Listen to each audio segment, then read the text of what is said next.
At the beginning of becoming the Experiment 1005, he was simply a child living in the orphanage attached to the Playtime Company orphanage. Seemed like a happy place. Colorful walls, toys everywhere, and large mascots that smiled at the children. However, behind those walls there was something darker. The child was very different from the others. He rarely spoke, but observed everything around him. He loved most the brightly colored birds he saw in the illustrated books. He always said that one day he would want to leave, moving away from that place. Soon, the scientists of the factory noticed him. He was intelligent, strong, and especially, he had no one who wanted to care for him. Therefore, one night they brought him under the secret laboratories of the factory. From there, the project started. The scientists wanted to create the perfect game, strong, intelligent, and capable of moving like a living creature. They used synthetic feather, special fiber, and biological parts. The child was turned into a vibrant creature that you see now. As the experiment ended, the new Experiment 1005 was born. He was tall more than 250 meters, with feathers of reds, blues, greens, and yellows, bright eyes, and enormous limbs. At first, the scientists thought they had only created another game, but their plan went wrong. Beneath that creature was the mind of the child. Experiment 1005 understood everything. He understood that he had been used. He understood that other children from the orphanage could also end up like him. As time went by, 1005 became the smartest and strongest of all the experiments.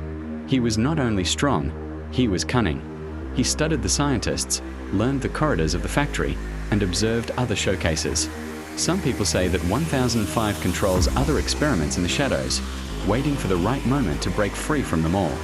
And when the lights of the factory go out, in the corridors you still hear the sound of feathers moving in silence. Why the Experiment 1005 never forgot where it came from the orphanage. And one day, he will return to free all those who are trapped. Experiment 1005 is located confined to Sector S9, Sub 9, in the darkest, wetter depths beneath Playtime Company's Playcare. That's right.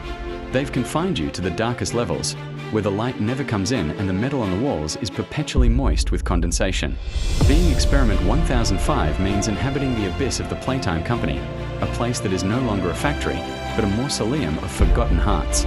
Your prison in Sector S9. You were under Playcare, under structures that visitors could see, all the way to Sector S9, Sub 9. This is where 1006 and the Doctor hide what they can't control.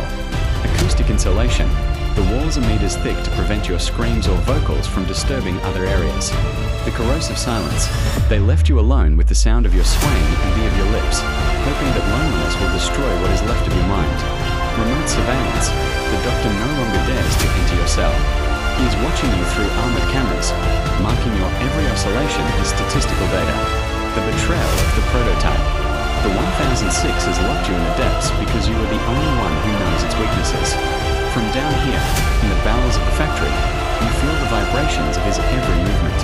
He knows that if you were to break free, your height of 2.10 meters and your fury would take you straight to his den to take it apart piece by piece.